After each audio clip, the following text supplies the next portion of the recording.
నిన్న అనగా మంగళవారం రోజు నా అరెస్ట్ జరిగింది.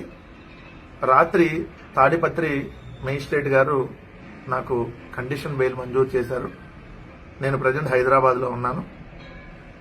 నిన్న నా అరెస్టు వార్త తెలిసి స్పందించినటువంటి ప్రతి ఒక్క వైఎస్ఆర్ కాంగ్రెస్ పార్టీ కార్యకర్తకి, సోషల్ మీడియాలో ఉన్నటువంటి ప్రతి ఒక్క వైఎస్ఆర్ కాంగ్రెస్ పార్టీ సైనికుడికి, వైఎస్ఆర్ కాంగ్రెస్ పార్టీ లీగల్ సెల్ నా కోసం మార్నింగ్ నుంచి రాత్రి అది అయిపోయేదాకా నాకు అండగా నిలబడినటువంటి లీగల్ సెల్కి, మాజీ మంత్రులు, మాజీ ఎమ్మెల్యేలు, వైఎస్ఆర్ కాంగ్రెస్ పార్టీ నాయకులు, మా మీడియా సెల్లు, అదేవిధంగా మరీ ముఖ్యంగా మా అధ్యక్షులు వైఎస్ జగన్మోహన్ రెడ్డి గారు.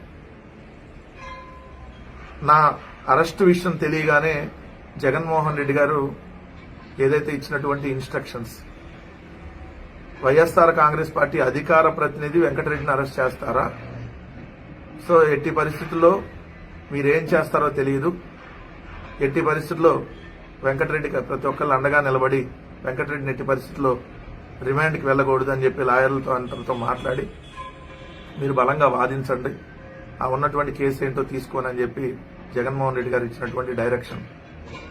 సోషల్ మీడియా నుంచి మెయిన్ స్ట్రీమ్ మీడియా దాకా నా కోసం నిలబడినటువంటి వాళ్ళందరికీ కూడా, మా పార్టీ నాయకులకి, వెల్ విషర్స్కి, ఫ్రెండ్స్కి అందరికీ కూడా మనస్ఫూర్తిగా నా తరపున, నా కుటుంబం తరపున కృతజ్ఞతలు తెలియజేసుకుంటా ఉన్నా.